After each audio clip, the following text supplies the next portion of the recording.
Aya, me chalisa matan. Na michufti, chalisa yegetia. Tunyamaze kila mmoja tafadhali.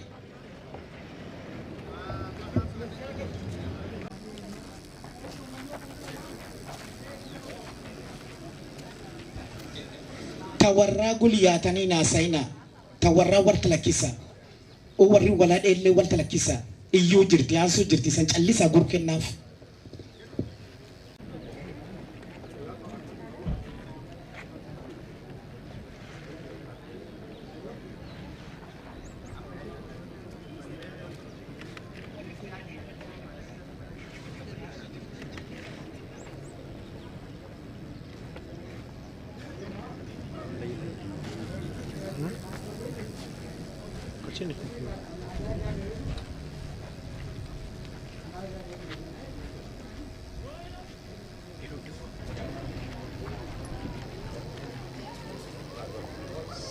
Honorable members, Mr. Speaker.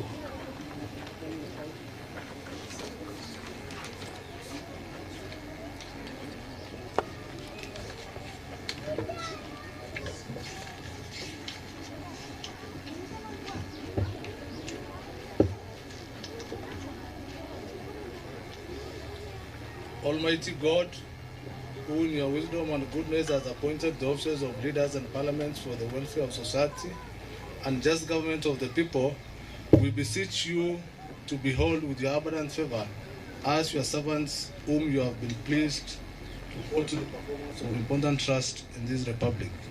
Let your blessings descend upon us here assembled, and grant that we treat and consider all matters that shall come under our deliberation in so just and faithful a manner as to promote your honor and glory, and to advance the peace, prosperity, and welfare of our country and of those whose interest you have committed to our charge. Amen.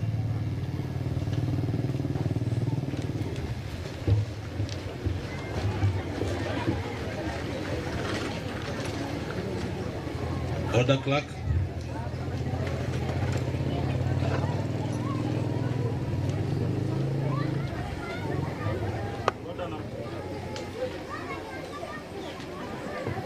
Order number 1, administration of oath. Next order. Order number 2, communication from the chair. Next order. Order number 3, messages. Next order. Order number 4, petitions. Next order. Order number 5, papers. Next order. Order number 6, notices of motion. Next order. Order number 7, statements. Next order. Order number 8, motions, stroke bills. Honorable Bakar.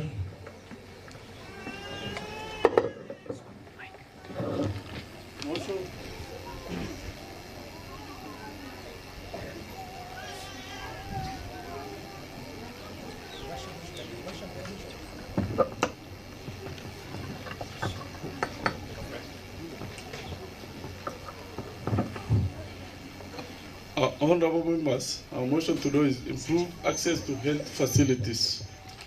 That aware that health services is a function of a county government according to the 4th schedule of the Constitution of Kenya.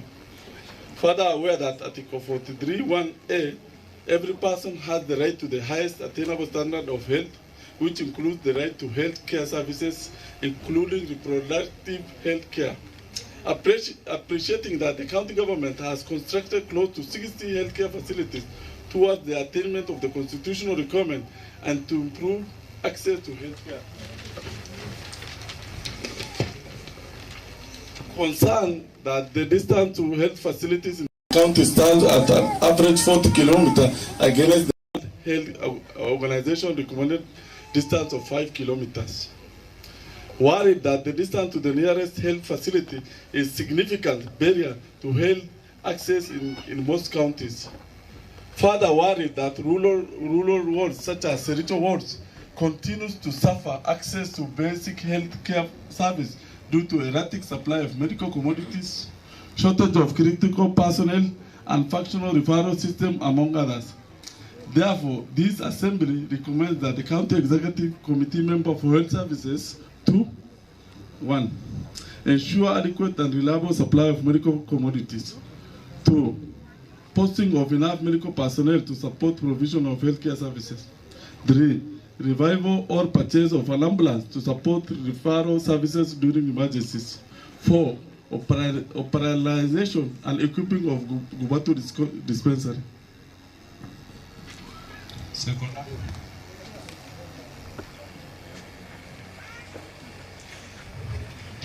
Honorable members, I now propose the question.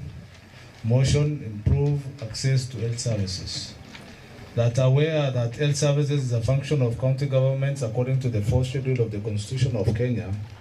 Further aware that Article 43(1)(a), every person has the right to the highest attainable standard of health, which includes the right to health care services, including reproductive health care. Appreciating the county government has constructed close to 60 healthcare facilities towards the attainment of constitutional requirement to improve access to health care. Concerned that the distance to health facilities in county stands at average 40 kilometers against the World Health Organization recommended distance of 5 kilometers. Worried that distance to the nearest health facility is a significant barrier to healthcare access in most counties. Further worried that rural roads such as SERICHO wards continue to suffer access to basic healthcare services due to erratic supply of medical commodities, shortage of critical personnel, and functional referral system, among others. Therefore, this assembly recommends that the County Executive Committee member for Health Services to 1. Ensure adequate and reliable supply of medical commodities. 2. Posting of enough medical personnel to support provision of healthcare services. 3. Revival or purchase of an ambulance to support referral services during emergency. 4. Operationalization and equipping of Gubatu dispensary.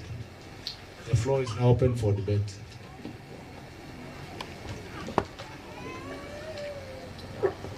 Honorable Mantile.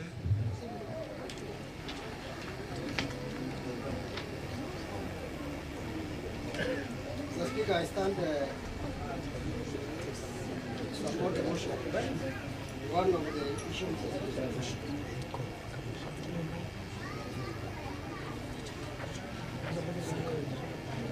Why, Mantile?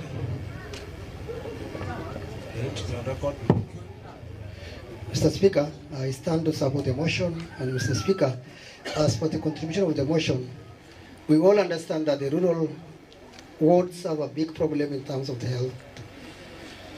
Most of the dispensaries are not operationalized and also lack the personnel in terms of the service delivery. Also, Mr. Speaker, we really understand also the medicines are not adequate in our facilities. And I believe that the member who moved the motion have really understood that we have all the problem across the rural wards, and I believe that the executive will do as per the request of the motion. Mr. Speaker, we also understand that we have a shortage of personnel, and I believe it is the work of the executive arm of the government to ensure that they employ enough personnel to all the rural facilities. We know we have a problem, and the other issue that was to address is, Mr. Speaker, the issue of the ambulance. The issue of ambulance is a very important service that all our people require, especially in terms of the service of the maternity. We have all that problem. We know that our mothers get a big problem when it's terms of delivery. When you have a complication, Mr. Speaker, it's a bit ironical that the place that we are, like SERICHO, if we have a problem or maybe we have that emergency, the nearest facility that can assist is Garbatula, which is a bit far from where we are. And Mr. Speaker, I believe that it's very important for this, the county to ensure that all the rural facilities have a movable ambulance so that we can support our mothers and also the ladies. Mr. Speaker, the other issue that we need to talk about is that, Mr. Speaker, if there's no medicine in a facility, even when we have the full employed working there, if there's no medicine, they are all not working. So, Mr. Speaker, I believe that we have to get a mechanism of this county to get a mechanism of how we can make sure that the medicines are available at all the facilities. Because if the medicines are not there, Mr. Speaker, we are not addressing this issue. So I believe, Mr. Speaker, for us coming here is just to inform the community that we are trying to follow this, and all these motions that we bring in the House all talk the same issue, whether we are in rural, in the rural or in our own.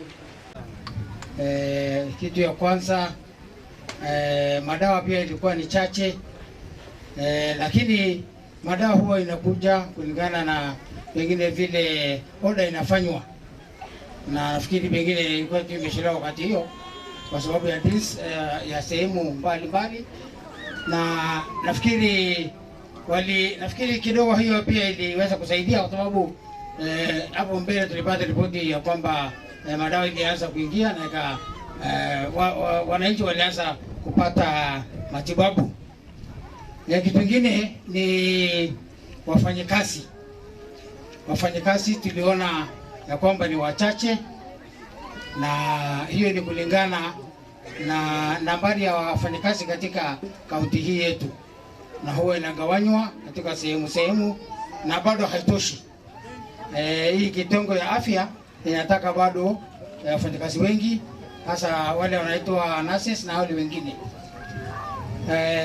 Kitu ya tatu ambayo tuliona ni mambo ya ambulance. Ambulance wakati hiyo ilikuwa tu ni ambulance moja, na ilikuwa inatoka Garbatula, inakuja mpaka hapa na kuweza kwenda kwa hii sehemu yote mbalimbali, hizi health centers yote ambayo ziko hapa. Na nafikiri wakati hiyo tuliomba ambulance ya moja iwe ya Marti, na ingine iwe hapa, ingine iwe Garbatula. Health centers yote tulisema ya kwamba kila health center iwe na ambulance yake, na hiyo ndio tuliomba, na nafikiri hiyo pande iko kwa mpango, na tunaomba ya kwamba siku ya karibu nafikiri hiyo itaweza kutekelezwa. Kitu kingine ambayo tuliona ni barabara ambayo haikuwa mzuri, na nafikiri idara husika tuliweza kuwaeleza na kwamba waweze kuhakikisha kwamba barabara kwa sehemu hii hasa ya SERICHO pia iweze kutengenezwa. Kwa hivyo tunaomba ya kwamba yale ambayo tuliweka recommendation wakati hiyo pengine yameweza kutekelezwa. Kwa hivyo yangu ni kusema ya kwamba tuweze kuweka juhudi kwanza hii kitengo yetu, county assembly yetu, tuhakikishe ya kwamba hii sasa ambayo tumeongea leo hapa iweze kutekelezwa, iweze kupelekwa kwa ofisi ya CEC ya health, na kuhakikisha kwamba hali ambayo yamekubaliwa hapa yaweze kutekelezwa. Asante. Honorable members, we wish to refer you to standing order number 78, which says 78:1, all proceedings of the assembly shall be conducted all the proceedings of the assembly shall be conducted in Swahili, English, or Indian sign language.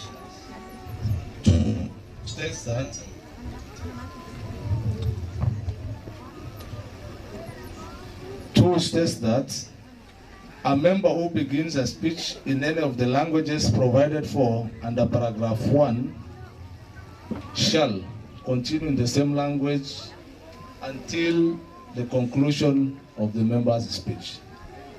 Further, I want to bring to your attention standing order number 1, which states that in cases not provided for, the Speaker to decide.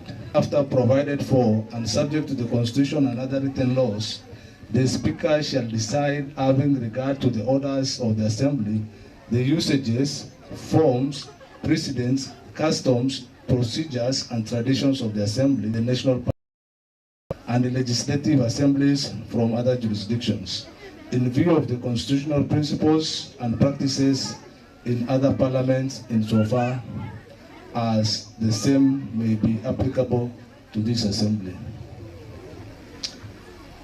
Now, under powers, standing order number 1, we will slightly, for the purpose of the sittings in SERICHO, slightly change the rules of debate.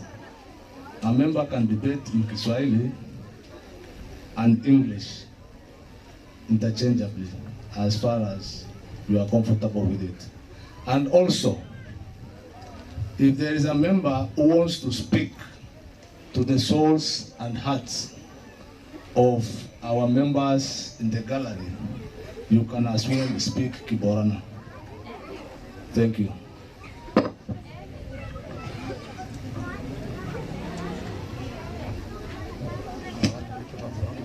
Honorable Major. Asante sana Mr. Speaker kunipatia hii nafasi kuchangia hii mjadala. Mr. Speaker, vile tunajua kila wakati tunaongea mambo ya hospitali, hata kwa wakati tuliokuwa kwa house Isiolo, na leo tumekuja mashinani. Na ni aibu sana tukiwa tunakuja kuuliza watu wetu mambo ya hospitali, anasema watu kama SERICHO, watu wengi kiasi wanasema wako na daktari mmoja. Na tumetenga pesa ya kwamba ya kuandika hii watu kutosha. At least watu wetu tukikuja, sisi kama tumeelektiwa na watu ya ward, tulikuwa tunakuja ward yetu, watu wanatuambia hakuna dawa hospitalini. Ni aibu sana. Tunataka hii county yetu waamuke wafanyie kazi kwa raia, kwa sababu kama si raia hatungefika hapo.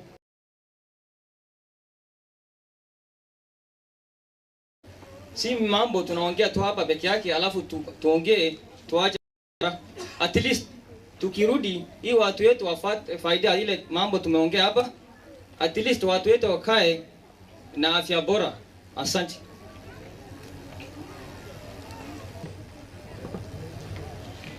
Nashukuru sana Mheshimiwa Speaker kwa sababu ya kunipa hii nafasi niweze pia kuchangia katika mjadala ambaye Mheshimiwa, na hiyo Mheshimiwa Speaker, unavyoangalia katika mahali pa kuketi kwa bunge, naona ya kwamba wananchi wameweza kujitokeza kwa wingi kuja kuona yale ambayo tunafanya katika bunge.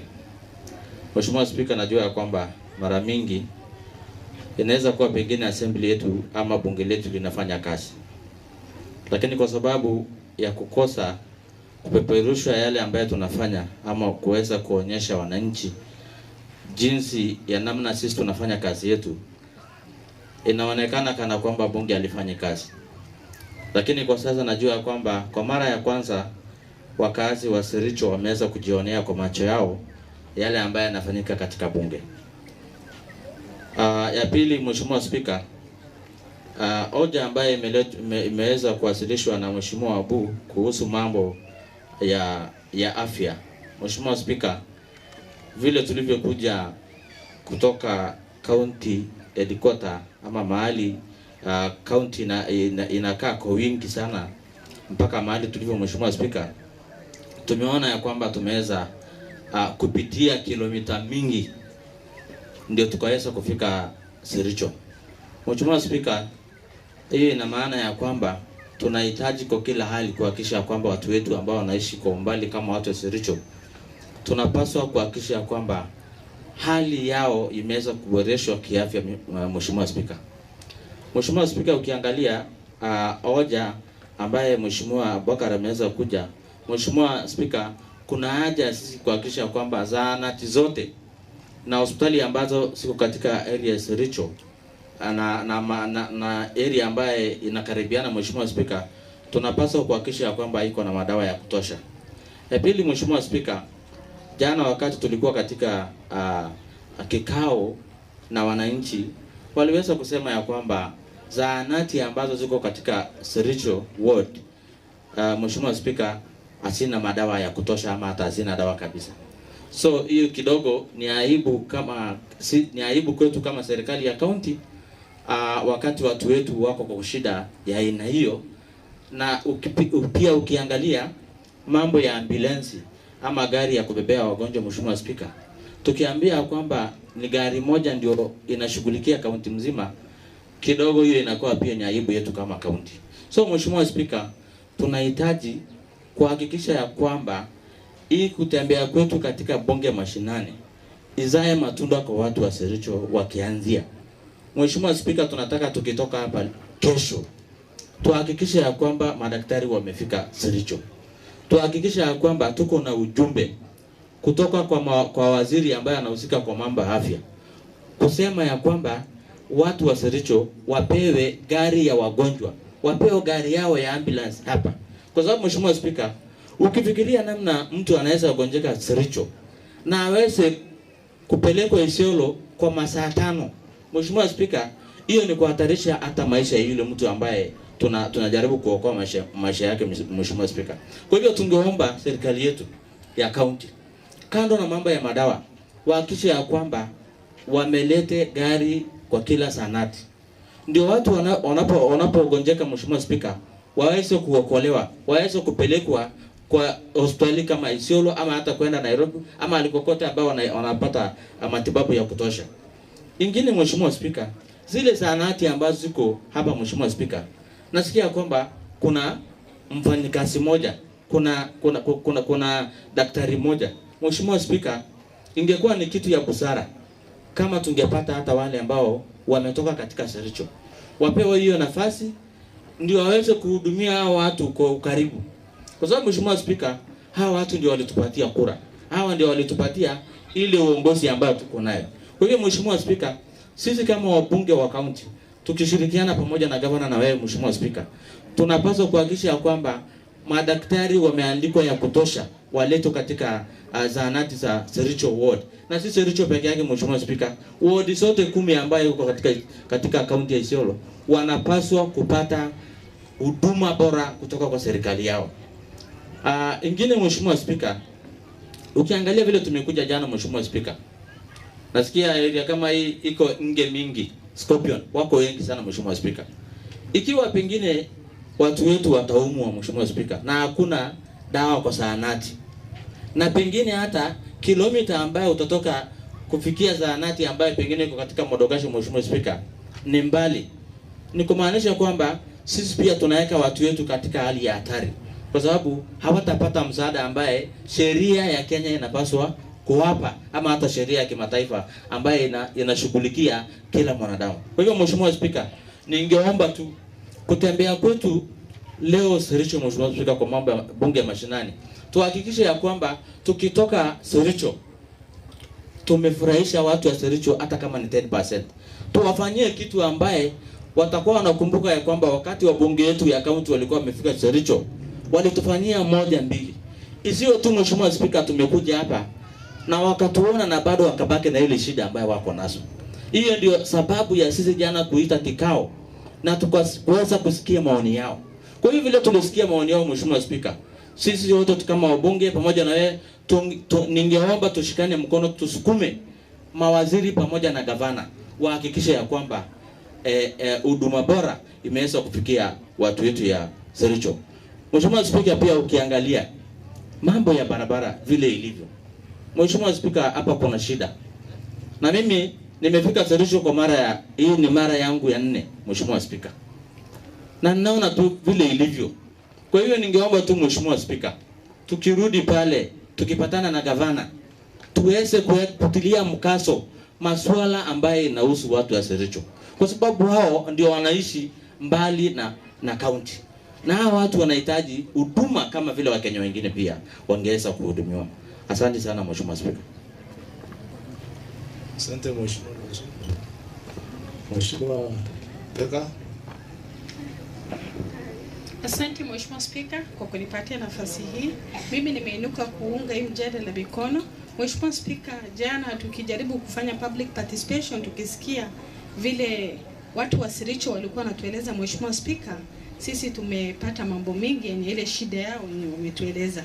Mheshimiwa Spika, kitu ya kwanza kwa hii mjadala ni mambo ya dispensary Mheshimiwa Spika. Zahanati ambaye ziko huku. Mheshimiwa Spika, kama hii ya Gubatu haina chochote Mheshimiwa Spika. Wacha daktari, hakuna vitu ziko ndani Mheshimiwa Spika. Hiyo zahanati ni vizuri tuziweke kila, yani vitu zinatakana hapo, hivyo ndo watu wetu waweze kusaidika.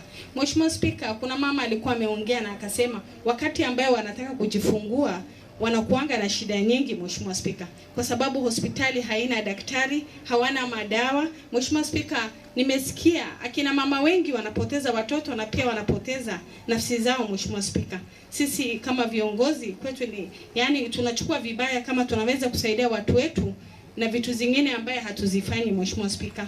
Mimi ningependa hii nyumba sisi tujadiliane kwa hii mjadala, tuhakikishe watu wetu wamepata dawa, tuhakikishe watu wetu wamepata madaktari Mheshimiwa Spika, ndo tuweze kuwasaidia watu wetu Mheshimiwa Spika. Na si SERICHO peke yake Mheshimiwa Spika, Isiolo County nzima zile wards ambaye hawana madaktari Mheshimiwa Spika, ni vizuri sisi tuingilie kati na tuweze kuona tukiandika hizi motion zifike kwa executive Mheshimiwa Spika, vile jana tulikuwa tumeongea. Ndo baadaye Mheshimiwa Spika, supplementary budget inakuja na hata tunaweza supplement pesa zingine ndo watu wetu waweze kusaidika. Kitu kwanza Mheshimiwa Spika ni afya. Na afya ndio kitu bora zaidi Mheshimiwa Spika. Kama hawana madawa, hawana madaktari, wakitaka kujifungua wanapata shida. Wamama wakikufa Mheshimiwa Spika, ni kizazi imekufa. Ni kizazi imekufa. Tukipoteza mama moja ni kama tumepoteza Isiolo County Mheshimiwa Spika. Tuhakikishe akina mama wanapata vitu ambaye ni vizuri, wakina mama wapate vitu ambaye itawasaidia. Ndio Mheshimiwa Spika, tuweze kuona vile tutawasaidia akina mama. Asante Mheshimiwa Spika.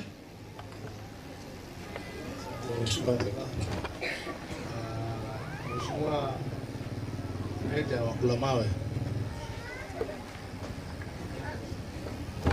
Thank you, Mr. Speaker. I stand to support this motion, Mr. Speaker. It's true that we have to improve access to health services in this county, Mr. Speaker. Mr. Speaker, all has been said. What is important, Mr. Speaker, the kind of facilities that we have in the world, Mr. Speaker, does not have any specification actually on what magnitude or what size of services we have to offer the citizen of this county, Mr. Speaker. Mr. Speaker, you find SERICHO is as old as a colonial time. But Mr. Speaker, the kind of cubicles that we call dispensary, Mr. Speaker, cannot actually hold any reasonable facilities that is required to give health services, Mr. Speaker.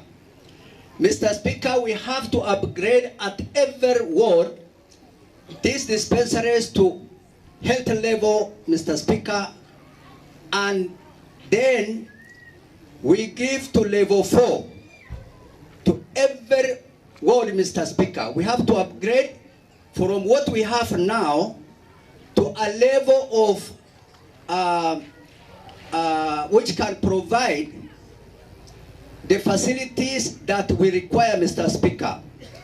There are a lot of increase in a lot of increase in diseases within the communities, Mr. Speaker. You find somebody to deliver has to go to Garbatula sub-county, Mr. Speaker, all the way. Or we go to Meru County. It is very costly, Mr. Speaker, to the citizen of this county, and it is good to bring the services close to the community, Mr. Speaker, since this is a devolved function, Mr. Speaker. We have to give adequate funding, Mr. Speaker, so that we can have the cancer cases being screened and addressed at earliest stage at home, Mr. Speaker. It is very unfortunate today we don't have even a laboratory to test malaria, Mr. Speaker, in 21st century, where we are now. Mr. Speaker, this is actually urgent because health services is a right of every citizen, Mr. Speaker, and a human right has been evaluated a lot, Mr. Speaker, from independence time to today. We have been given money now to plan, Mr. Speaker, and I urge this House to follow up with the executive, Mr. Speaker, and be able to address these services to be provided as a matter of priority, Mr. Speaker. And I thank you very much. Thank you.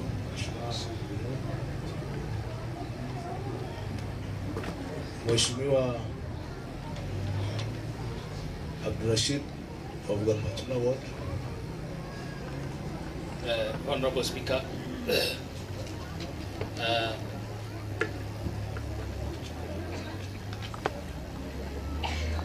Honorable Speaker, thank you for giving me this chance, and I would like to make a communication through the Speaker on behalf of the government.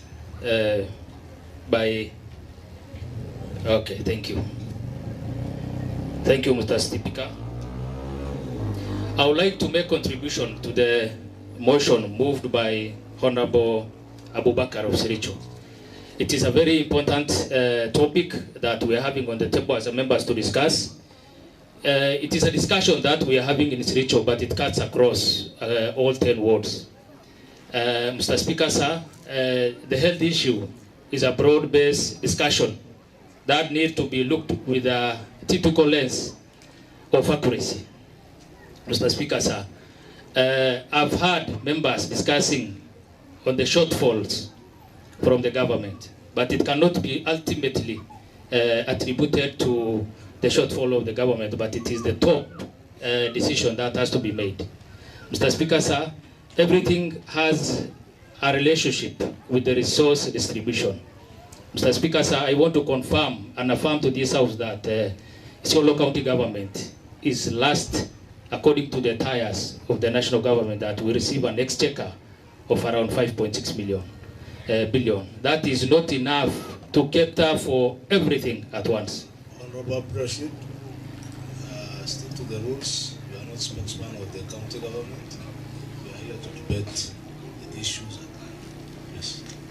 Mr. Speaker, sir, I would like to remind you that I am the majority leader of the Assembly, and I represent the arm of the executive in Assembly. I must come into the aid when there is anything that happens. So I think I have every right to discuss anything that has a bearing on the executive side. And as much that I also represent the people of Garbatula, I will slightly move with a question. Honorable President, you report that through committees. That is the rules of the House. But the image of the executive must be protected also in the floor of the House, Mr. Speaker, sir. Okay, so that is the broad discussion that we are having, Mr. Speaker, sir. The resources that we are allocating to the Department of Health, chaired by Honorable Kiambi, is around 1.2 billion. Half of it goes to the recurrent, and we have a slightly less than the required amount to cater for the other needed purposes. Mr. Speaker, sir, I want to remind you that we actually vet a CC just a fortnight ago who is new in the office. And we have checked the suitability of the CC member. She's up to task.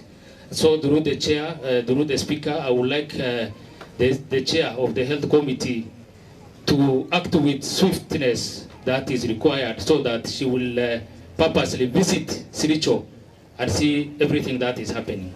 Mr. Speaker, sir, health is a hazard.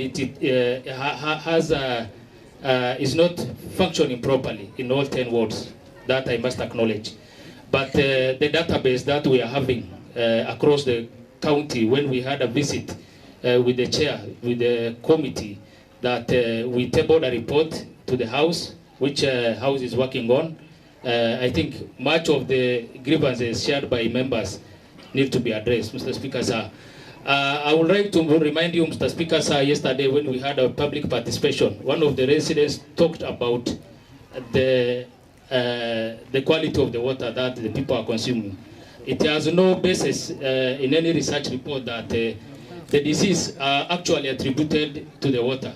But the people who are actually need to look into this kind of allegation made by the members of the public must be here before we leave. Mr. Speaker, sir. Mr. Speaker, sir, the referral system in the entire county is not properly functioning.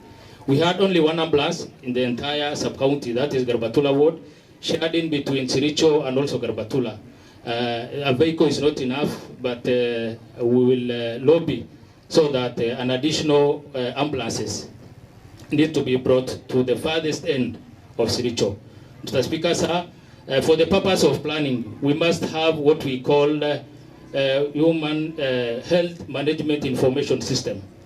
This will help us to identify who suffers a chronic disease, who has a disease which need a referral, so that we have a telemedicine kind of an engagement with our biggest hospital in Isiolo and also in Nairobi. So those kind of arrangements need to be made. Mr. Speaker, sir. Mr. Speaker, sir, the health facilities, both in my ward and SERICHO, because we are neighboring, and the biggest sub-county hospital in Garbatula, the resources are overstretched in those departments, Mr. Speaker, sir.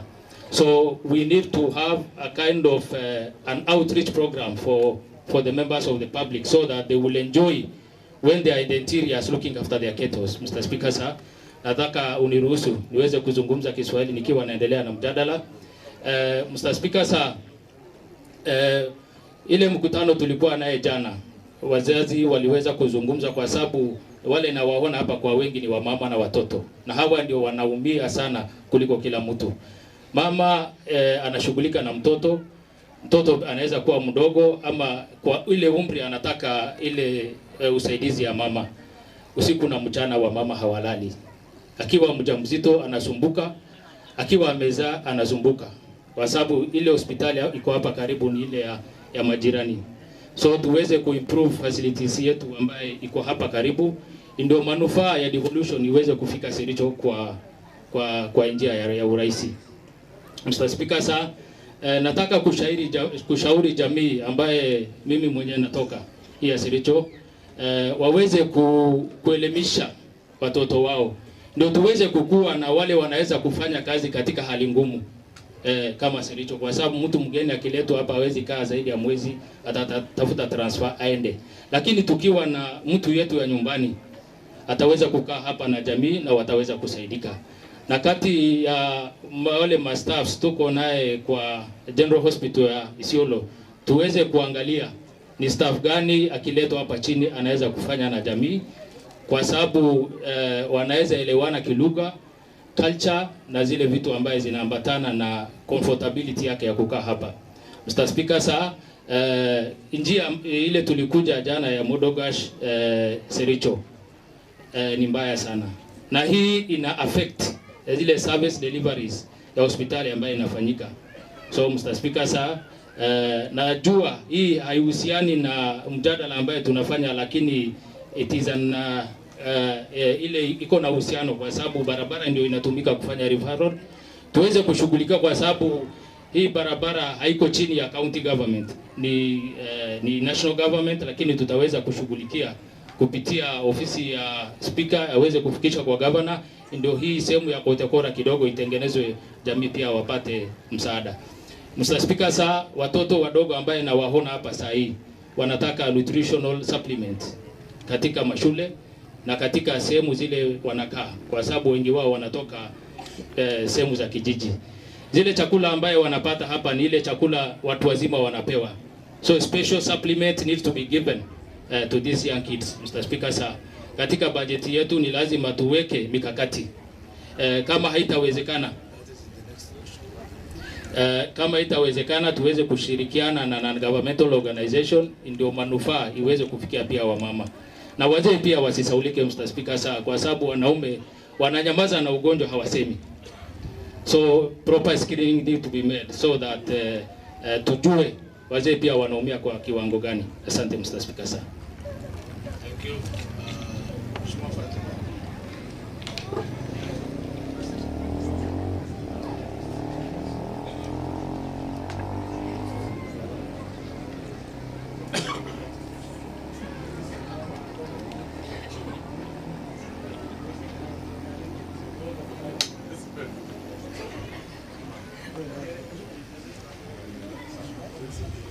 Mheshimiwa Kiambi, the Chairman Health.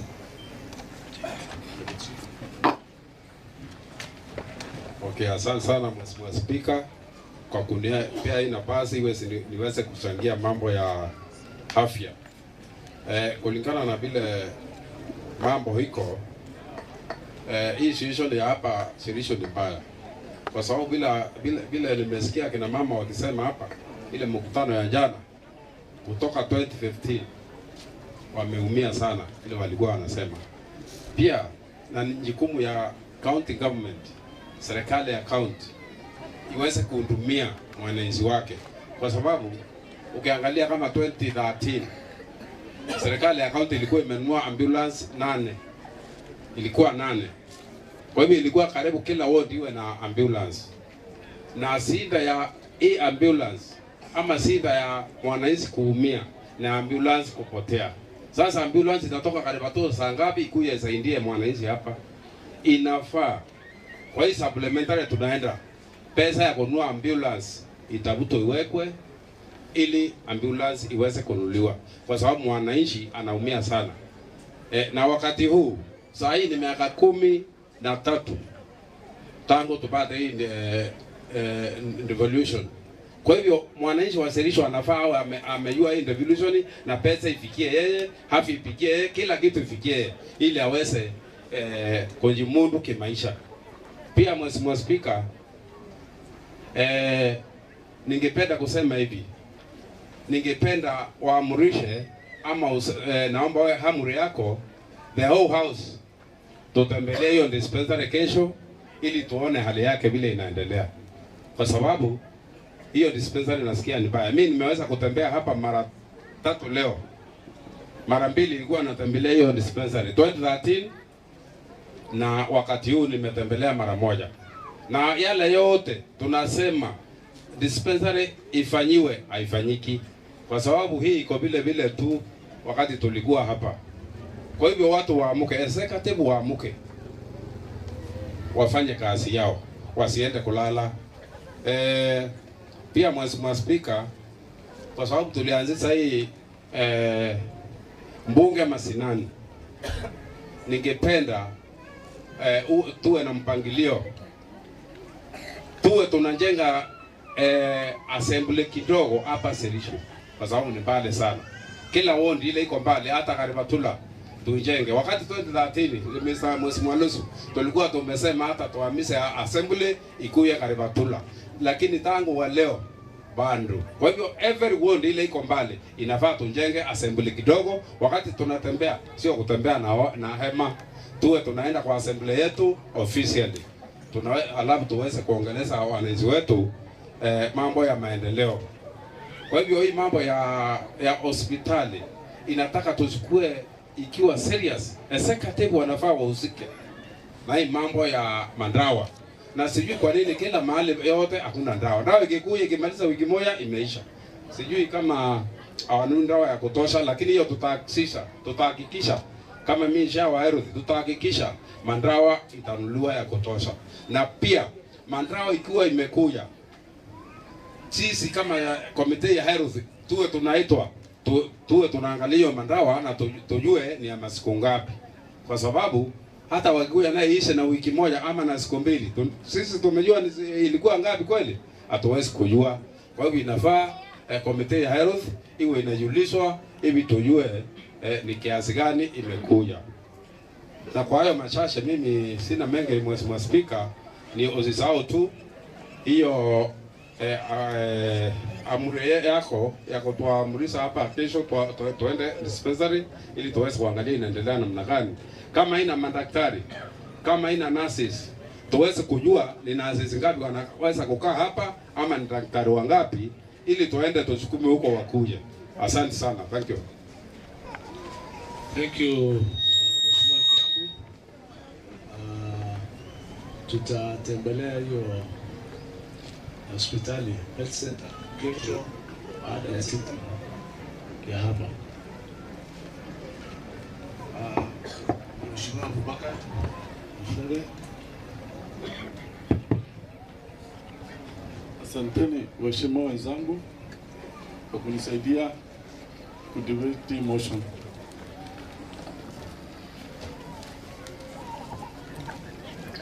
Na ni opportunity mzuri sana kwa raia yangu ya kuwa health. Hapa Sericho kuna vifo vingi ambayo mtu hufa siku yake, lakini kuna vifo ambayo mtu hufa kabla siku yake. Kama huwezi pata hospitali mzuri, magonjwa madogo madogo zinakulemea. Ukifika hospitali ushaaga. So tutashikana mkono moja kwa moja ili tuone penye tutatatua. Kama kuna hii maji kuna shida. Maji kuna shida, I think hiyo nayo tutashikana na chairman ya health water. Mshwalosu. Hiyo maji ni kama iko na shida. Lazima hiyo bila apart from hiyo ya health facility tunafaa kwenda mpaka hiyo kwa maji. Mheshimiwa Mpaka, we have that. Kesho tutafanya hiyo pamoja. Tafadhalini kama members sisi unajua am I allowed to speak in English? Yes. Ama walino asjene walino rupa Don't address the gallery. walino azupa chufti. Walino azupa chufti adan kaptu. Duma nuleni yo almada chane wanka fando. Walni Nolgarsi no ibn laftitu kaptu. Wana mi origo chufti asa. Duma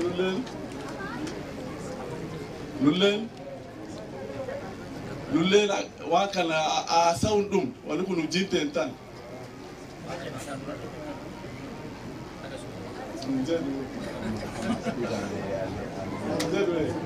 Order members. Duma kawaka liro guloli ya. Members waliku You address the speaker directly. Speaker members. Sorry. Duma diro Duma.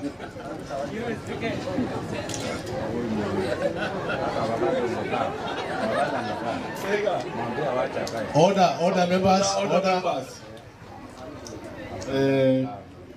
Kwa haya machache mimi nimeshukuru na I hope tutasukuma haya yote ikuwe kwa matendo. Tukikuja hapa tufanye tuonekane, watu wajue Letimalo le Matile la kuende, hiyo pekee itakuwa inatosha. Hii inataka kukuwa na action after this. I hope the entire assembly. Thank you. Entire assembly here. Na thank you, Honorable Bakar. Honorable members, I now put the question. Motion: improve access to health services. That aware that health services is a function of county governments according to the 4th schedule of the Constitution of Kenya. Further aware that Article 43(1)(a), every person has the right to the highest attainable standard of health, which includes the right to healthcare services, including reproductive health care. Appreciating that the county government has constructed close to 60 healthcare facilities towards the attainment of the constitutional requirement and to improve access to healthcare. Concerned that the distance to health facilities in the county stands at average 40 kilometers against the World Health Organization recommended distance of 5 kilometers. Worried that distance to the nearest health facility is a significant barrier to healthcare access in most counties. Further worried that rural wards such as SERICHO wards continue to suffer access to basic healthcare services due to erratic supply of medical commodities, shortage of critical personnel, and functional referral system among others. Therefore, this assembly recommends that the County Executive Committee member for health services to 1. Ensure adequate and reliable supply of medical commodities. 2. Posting of enough medical personnel to support provision of healthcare services. 3. Revival or purchase of an ambulance to support referral services during emergency. 4. Operationalization and equipping of Gubato dispensary. Will as many of similar opinion say aye? Aye. Those of contrary opinion say nay. The ayes have it. Next order.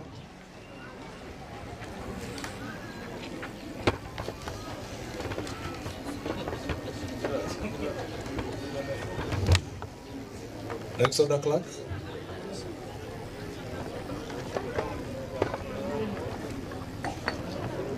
motion. Honorable Proceed.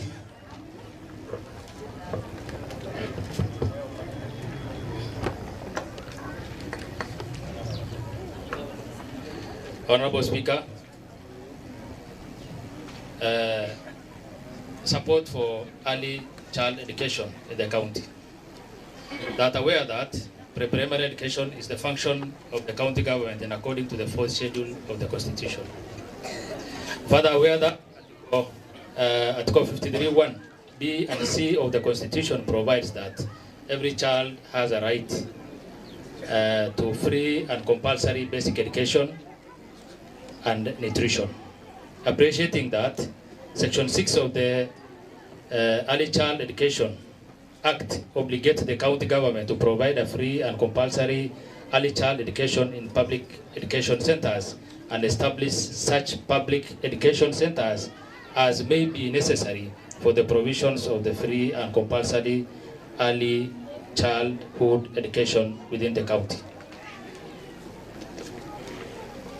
Acknowledging that the county government has constructed many ECD centers in fulfillment of the requirement of the Constitution and law towards realization of the pre-primary education.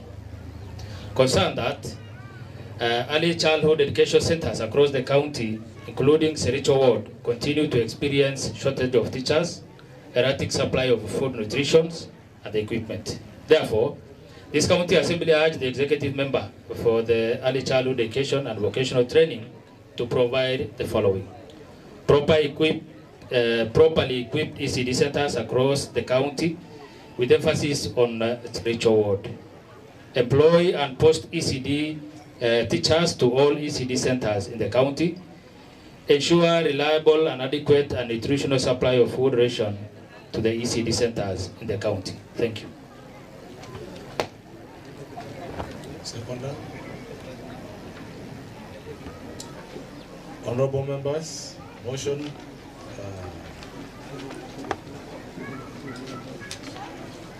support to early childhood education in the county.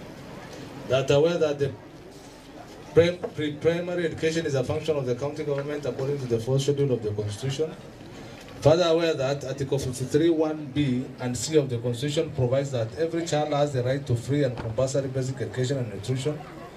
Appreciating that Section 6 of the Early Childhood Education Act obligates the county government to provide free and compulsory early childhood education in public education centers and establish such public education centers as may be necessary for the provision of free and compulsory early childhood education within the county. Acknowledging that the county government has constructed many early childhood education centers in fulfillment of the requirement of the Constitution and laws towards realization of pre-primary education. Concerned that the early childhood education centers across the county, including SERICHO ward, continues to experience shortage of teachers, erratic supply of food ration and equipment. Therefore, this county assembly urges the county executive committee member for the early childhood education and vocational training to 1. Properly equip ECD centers across the county with emphasis on SERICHO ward. Employ and post ECD teachers to all ECD centers in the county and ensure a reliable, adequate and nutritious supply of food ration to ECD centers in the county. The floor is now open for debate. Honorable Fatuma. Asante sana Mr. Speaker kwa kunipatia nafasi hii kuweza kuchangia mjadala. Mr. Speaker,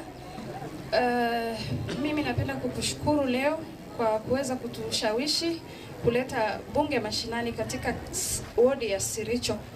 Mr. Speaker, mimi nimejawa na huruma nyingi sana kutoka nikute hapa kwa sababu niliona watu wa SERICHO wana shida nyingi tofauti. Mr. Speaker, ukiangalia kwa hii vikundi ya wenye wamesimama wengi ni watoto, na unajua vizuri sana Mr. Speaker, watoto wanafaa kukua katika shule, na wakiwa shule wanafaa kuwa na walimu wengi ili waweze kupata mafunzo bora ili waweze kushika. Unajua vizuri sana watoto wadogo huwa wanakwanga na changamoto nyingi sana na wanahitaji walimu katika darasa, hata kama ni mbili, wawili, ili waweze kusoma vizuri. Alafu pia wanafaa kuwa na lishe bora. Mr. Speaker, ukiangalia hii ward ya Sericho, wengi wao hawawezi kujikimu kimaisha na wanahitaji chakula nzuri ili watoto wetu waweze kupata ile masomo wakiwa wamejaa tumbo. Unajua huwezi kuwa unafunza mtoto akiwa na njaa. Kwa hivyo Mr. Speaker, ningependa kuambia wizara husika waweze kukaza ili watoto wetu wapate huduma. Asante. Asante Mheshimiwa Fatuma. Mheshimiwa Meja. Asante sana Mr. Speaker kunipatia nafasi. Mimi nataka kuongea Kiborana. Nipende Kiborana. Kama unanipatia nafasi. Speaker, mungu na rayan jagwade. Moni rayan jagwade bilen agmuni wa rair jiran duban. Maje nani lafti denda Borana hunguto dibka. Amtar yolle tenini malimota kitosha kabdu kilasalle kitosha kabdu. Yoti lafti enta Borana kedentu. Yolle tengudini mukjalaso. Maje nani kilasin gaw. Yolle duga amo kilasin gaw yolle mukjalaso. Bese wan kanalle nulle nakem sesi nada wasi. Agunu yolle te malimot kitosha argan. Kalamestoleni yole wan basare tana guyana da barsile yargatte amo orikenini warike dibkam ma jenna ola na gudon duftani guddo orina me robba warike namu findandaw nabigari ma son sakin dandaw agunungarte warke kalle nu yire tanuf kanungarte basare yole te ngarte namu findande agarte karkare counting tenin yo warke kan ar kabde yole te school ke sa ak yole te musomondam nulle no jaduri somini arminge ma jenna dunya matana nami ori indagat nami kalamun dagat yo amma atini nu warke ka support ken nevi warke kulle ngarungaw ma jenna raya tu wanisin jagate mustasbika agunungarte ujumbe waragesi nu inagdande dubba chumajir ma jenna nulle na county de tana nu sukumne arte warke kunini kaufindande sponsor arte wan dandan ori arte basar tanan kias ori dandau nama kumari lafatini kennanif ma jenna nami kullen chuftak takanini nami gari namufdandau kagari nam kabisayo monkam nama kasille agnu kesalla ma jenna shuninki kum sadi kum afuritanuni ilman secondary irfa qorru wora kani karka ma jenna aga kasille nu kesalale agarte warke kunini karka sargat agasun jera. Thank you, Mheshimiwa Meja. I think you can debate very well in Kiborana. Mheshimiwa Deka. Asante Mheshimiwa Speaker kwa kunipatia nafasi hii mara ya pili Mheshimiwa Speaker kujadilia hii mambo ya watoto wa kichekechea ambaye ni shule ya nursery Mheshimiwa Speaker. Jana tulikuwa kwa public participation, kuna shule ambaye wako naye Mheshimiwa Speaker, lakini wanasema watoto ni wengi na hawana walimu. So Mheshimiwa Speaker, ni vizuri tujaribu kuona kwa county, sisi kama viongozi tujaribu kuona kama watu wanaweza ajiriwa, ambaye wanaweza kuja walimu wanaweza ajiriwa, walimu wa chekechea waweze kuja kusaidia watoto wetu huku Mheshimiwa Speaker. Ukijaribu kuangalia hapa Mheshimiwa Speaker, kwa mahali ambaye maybe wazazi na wananchi wanajaribu kukaa na kuangalia bunge yetu ya mashinani, Mheshimiwa Speaker, tunaona watoto wengi Mheshimiwa Speaker. Na tukijaribu tena kuangalia Mheshimiwa Speaker, kama hawatakuwa na walimu tutapoteza watoto, hawatakuwa na masomo mzuri. Na Mheshimiwa Leader of Majority alikuwa amesema tujaribu kufunza watoto wetu ndio waweze kufika wakuwe madaktari ndio waweze kutusaidia hapa, kwa sababu wengine wakisoma kwa Isiolo County hakuna mtu anataka kuja maybe kukaa huku, lakini madaktari ni vizuri waende wafanye kila mahali kazi Mheshimiwa Speaker. Lakini tukiwa na watu wetu ambaye wamezaliwa huku, wanaishi huku, wakipata kazi itakuwa ni vizuri kwa jamii, kwa sababu watakuwa wanasikizana lugha, atatumia lugha nyumbani, ajaribu kusaidia watu wetu Mheshimiwa Speaker. So ni vizuri watu wetu wasome, na kama hawataanza kutoka chekechea Mheshimiwa Speaker hawataweza kusaidika. Ni vizuri waweze kusoma na pia wapate lishe bora Mheshimiwa Speaker. Watoto wakipata chakula ndio akili yao Mheshimiwa Spika inamea. Ndio wataweza kusoma na waweze kupata. Wakiwa na njaa Mheshimiwa Spika, hata tukiwaletea walimu hakuna kitu tutawasaidia. Ile nyingine Mheshimiwa Spika, kama hatutakuwa na hospitali, wakati ya kwanza ile mjadala ya kwanza Mheshimiwa Spika tuliongea mambo ya madaktari. Hawa kina mama ambao wamezai watoto ambao saizi wanaenda shule, kama watakuwa wanapoteza maisha, hatutapata watoto tena kusema wakuje wasomeshwe Mheshimiwa Spika. Hiyo mjadala zote mbili Mheshimiwa Spika ni kama zote zinaambatana. Asante Mheshimiwa Spika. Thank you. Honorable Timalo, I could have allowed you to debate in Samburu, but unfortunately, your audience will not hear, will not understand your language. But you will have that chance when we go to Ondonyiro next time. Thank you, thank you. Thank you so much. Thank you so much. Asante sana Mheshimiwa Spika kunipatia nafasi ya kuchangia hii mjadala ya nasari, ya watoto ya nasari. Nafikiri kitu kubwa ni mambo ya foundation. Na foundation ni muhimu sana. Na sisi wafugaji tumekosea hapa. Hapa ni sisi kwa pande ya masomo ni sehemu tumekosea. Hatuoni umuhimu sana ya masomo ya nasari. Sisi tunataka watoto wetu pengine hata mtu aanze standard 8 na kuendelea. Lakini sio hivyo. Lazima mtoto aanze huko chini. Basi hii mtoto wetu akianza huko chini anapata shida mingi sana. Kitu ya kwanza ni baada ya kusomea. Madarasa hii madarasa inakuwa taabu. Unakuta wengi wanasomea chini ya miti. Wengi wanasomea kwa madarasa ambayo hata sio conducive, haina ile environment ya watoto wachanga kama hawa kusomea hapo. Mchanga, hakuna simiti, hakuna nini, na hii yote inaleta ugonjwa na vitu mingi kwa hawa watoto.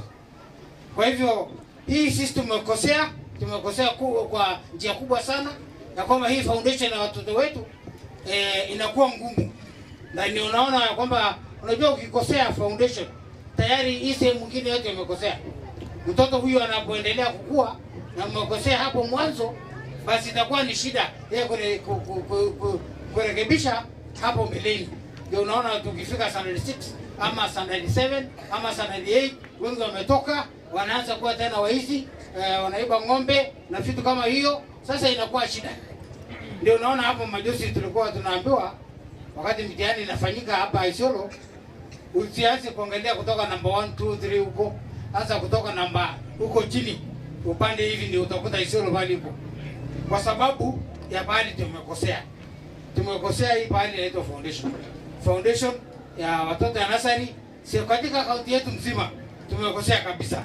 Na hii tunapaswa kurekebishwa, na njia moja ya kurekebisha ni kuhakikisha kwamba moja ni hiyo madarasa imejengwa kwa njia ya hali ya kwamba hiyo watoto wanaweza kusoma, wana viti ya kukalia na wana hiyo viti yote ya kuchezea na vitu kama hiyo. Na tunaomba serikali yetu ya county iweze hata kupata donors. Nafikiri nakumbuka wakati fulani Governor Kuti alikuwa amepata funding ambayo ilikuwa si hata ya government kando, ambayo ilisaidia sana, alichangia sana mambo ya nasari. Niliona hiyo manasari ambayo ilijengwa Obera, nyingine ilijengwa Bulapesa, nyingine ilijengwa Burat, na iliwekwa hiyo standard hiyo ambayo inapaswa kuwa ya watoto ya nasari kuanzia kama foundation. So tungeomba serikali itafute hata funding hata kama ni sehemu nyingine yote. Kitu ya pili ni mambo ya walimu. Walimu hapa kwetu tunapaswa kwanza kuwa na mwalimu mmoja kwa darasa moja. Na hii mwalimu akikuwa mgonjwa, hii watoto watafundishwa na nani? Kwa sababu hiyo ndio nimeona ni mwalimu mmoja kwa sehemu moja. Sasa kama hii kwa shule kama hii mwalimu ni mmoja tu. Huyu mwalimu akikoja kwa mmoja itakuwaje? Hiyo watoto watakaa mpaka wakati huo mwalimu anarudi. Na tunajua mara mingi sisi watu hapa, mara mingi tunaenda Isiolo, sisi tunaenda kutafuta nini Isiolo. Tukienda Isiolo tunamaliza hata mwezi kadhaa bila kurudi. Na hiyo watoto wengine tunasema tunaenda kuchukua mshahara wapi? Hata siku hizi tunapata mshahara kwa M-Pesa, tunapata pesa kwa njia hiyo. Kwa hivyo mambo ya kusema kwenda huko, kwenda na Isiolo na vitu kama hiyo imechangia sana hii walimu wetu kutufundisha hii watoto, na hawa watoto wanapoteza muda mrefu bila kupata masomo ya kutosha. Kwa hivyo walimu, mimi ningeomba at least na walimu wawili kwa kila nursery waweze kusaidiana, na hii itakuwa mzuri. Tunaomba ya kwamba wale wahusika waweze kujua hiyo, kwa sababu hii imechangia sana kulete masomo ya watoto wetu ya nursery kuwa chini kabisa. Kwa hivyo mimi yangu ni kuomba ya kwamba tuwe na walimu at least wawili kwa kila darasa, na tuwe pia na wale wanaitwa supervisors, wale wanaangalia waangalia wale walimu wengine kama wanafanya kazi hiyo, kuachia headmaster hiyo shule awe ndio supervisor ya mwalimu ya nursery. Nafikiri yeye hata kwa sababu hayuko chini yake, huyu ni wa county government na huyu ni wa national government, so huyu hata hawezi ku respect huyu mwingine, kwa sababu anajua mimi siko chini ya, unless kama sheria ikiwekwa ya kwamba yule mwalimu wa chekechea ambaye ako kwa hiyo shule awe pia chini ya huyu headmaster ya hiyo shule. Otherwise ninaona coordination yao wale ambayo wanapaswa ku supervise hao, hiyo link iko very weak sana, na tunaomba sijui nini iko shida hapo, lakini hiyo link ya supervisors na nini kwa mambo ya nursery iko chini sana. Kwa hayo asante sana Mheshimiwa Speaker.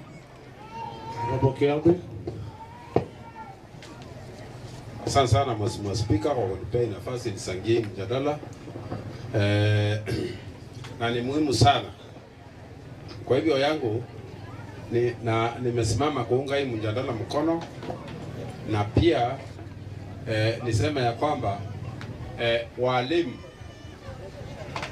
ama sisi sote watu wakubwa tumeanzia kusoma katika nursery. Na kwa hivyo nursery, kwa sababu elimu ndio muhimu zaidi, kwa sababu sisi sote tumepitia hapo na tumesomea hapo na tunajua sababu ya elimu ni nini. Kwa hivyo sasa watoto hao wadogo wanafaa wachungwe sana, wapelekwe shule. Siku hizi ni masomo inashindana, sio ile wizi ya ng'ombe. Wizi ya ng'ombe hiyo ni bure, kwa sababu hata ukiwashia mtoto ng'ombe hiyo itashikwa na ugonjwa ikufe. Lakini ukimwashia elimu itakuwa hiyo ndio msingi yake ya faida yake. Kwa hivyo watoto waende shule. Na pia mwaka jana ile advertise walimu ya nursery 170, na nimesikia hapa kuna walimu hawatoshi. Sijui kama wameajiriwa, hakuna wale wametumwa pande hii, na ni jukumu ya county kuhakikisha watoto wamesoma, kwa sababu hiyo ndio haki yake. Siku hizi watu wanashindana na kalamu na kitabu, sio ng'ombe. Kalamu na kitabu ndio wanashindana naye ili waweze kuendelea mbele mpaka university ama mpaka Makerere. Vile unasikianga masomo waseile ya mbele ama erika yetu wote wamesoma mpaka Makerere, wengine dakika na Kibaki president yetu land president. Kwa hivyo sasa masomo ni muhimu kwa kila mtu, na pia serikali ya kaunti isikie injenge classes mingi ya hao watoto, na pia walimu waandikwe, kwa sababu serikali ya kaunti iko na uwezo ya kuandika walimu na kujenga classes. Pia kwa bajeti tuliweka pesa, ambaye pesa ni ya kuwa inanunulia watoto uji wakiwa shule. Unga alafu wananunua wanatengenezwa uji katika mashule hiyo. Nafikiri tumetenga kama ni 40,000 katika million 40 million ya kusaidia hii kaunti yetu katika classes ya nursery, klasi ile ya chini, ili watoto waweze kuanza masomo yao hapo, na hiyo ni mzuri. Nafikiri mimi sina mengi kwa sababu wengine wamechangia. Kwanza nipea wengine nafasi wachangie. Thank you. Mheshimiwa Mantila. Thank you, Mr. Speaker. Sir, I stand still to support the motion and contribute on the same. Mr. Speaker, we have a problem in terms of education, especially the ECD, where the county is taken care of. It is a full devolved function, and I believe, Mr. Speaker, that's the foundation of the education. So I think the county government should take serious on the same to ensure that the school, the ECD class centers are well equipped as per the motion. Mr. Speaker, we understand that there's an organization by the name UNICEF who have tried the best to ensure that all the learners have the desks and small tables to improve the equipment. Mr. Speaker, in a place like, in a ward like Oldoniro, we have more ECD centers, but we have very few teachers. So we also believe that, Mr. Speaker, the executive arm of government should come up with the issue of employing the ECD teachers for all those facilities. Mr. Speaker, in terms of nutrition, as the motion said, Mr. Speaker, that's the foundation of education. And also, as per the county, the backbone of the county is the small kids that are coming up. Mr. Speaker, we need now to ensure that in terms of nutrition, the county should provide a good food nutrition for our kids. Mr. Speaker, that will now open, make them grow well in terms of the mind and also in terms of maybe learning that they are going to take. Mr. Speaker, we urge the executive arm of government to ensure that they provide food for this ECD center. As a part of the community of Honorable Chimalo put, we lack backward because of in terms of education. The reason being, Mr. Speaker, our people migrate from place to place for the looking of the pastures because we follow the livestock routes. But I believe that when we have a good foundation of education, we provide food for our kids, the parent will get an position maybe to leave their kids behind and run forth for the livestock and ensure that the kid be fed in school. But Mr. Speaker, if there's no school, I assure you the enrollment of school is very poor because there's no food. But if we have food in school, the enrollment of our school to our kids will be better and will be improved. Mr. Speaker, we get at least primary schools. The national government is posting teachers there and night. And you believe that we can have a school like this having even more enough teachers. So I think the same will be taken by the county government to ensure that we employ more teachers to ensure that they give valuable education to our kids. Thank you, Mr. Speaker. Thank you. Honorable Lusu. Nashukuru sana Mheshimiwa Spika. Nasimama pia kuunga hii mjadala mkono ambayo imeweza kuwasilishwa na kiongozi wengi katika bunge.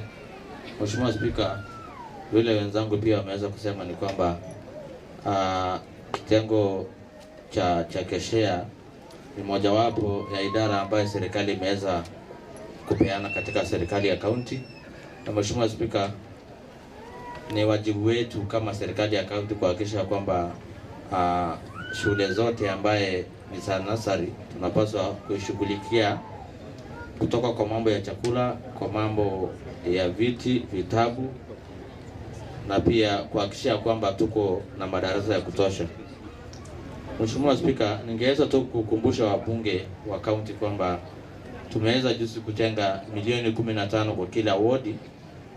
Na Mheshimiwa Spika, kwa sababu tunajua kwamba hatuna madarasa ya kutosha, ningeweza kuhimiza na pia kuomba wabunge wa kaunti wahakikisha kwamba ile milioni 15 ambaye imeweza kuweka katika bajeti yetu ya mwaka huu ya serikali waweze kuitumia sana hata kama si yote, kuhakikisha kwamba wametumia 50% katika mambo ya ujenzi ya shule ya chekechea, na pia kuhakikisha kwamba wameweza kuweka vifaa katika shule ya nasari, na pia kuhakikisha kwamba vitu vyote vya masomo ambaye pengine inahitajika katika shule ya nasari waweze, Mheshimiwa Spika, kuweza kuanunulia. Ya pili, Mheshimiwa Spika, ningeomba pia kujua kupitia kwa kiongozi ya wengi katika bunge, Mheshimiwa Abdurashid, ningependa kujua mikakati ambaye pengine serikali iko naye kuhakikisha kwamba wale walimu ambaye walitangaza mwaka iliyopita wameweza kuajiriwa. Kwa sababu ukiangalia kwamba wale walimu ambao walitangazwa kwa kuajiriwa mpaka sasa hatuna jawabu lolote, hatuna sababu yoyote ya wao kutopewa barua na kuanza kazi. Kwa sababu vile tunavyoendelea ndivyo watu wetu wanaendelea kuumia.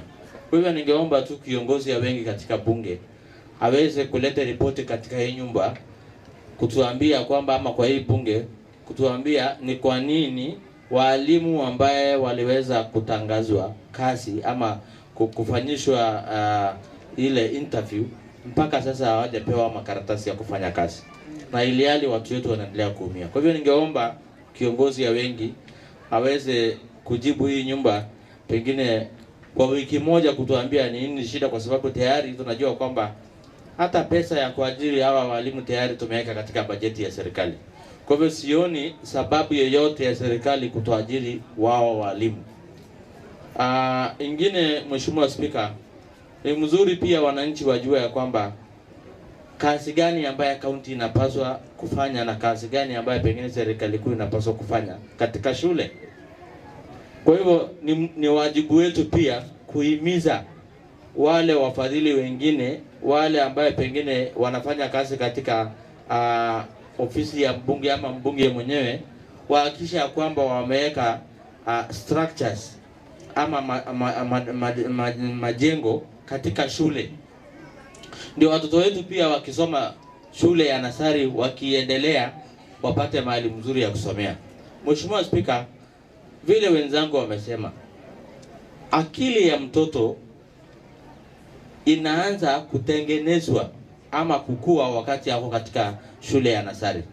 So Mheshimiwa Spika, wakati sisi tunaanguka kwa kutofanya wajibu wetu kama serikali ya county, inamaanisha kwamba tunamaliza generations yetu. Lakini wakati hao watoto wanapata mazingara mazuri ya kusoma, hata wakienda shule nyingine ya juu, Mheshimiwa Spika, watatakuwa na nafasi ya kushindana na Wakenya wengine.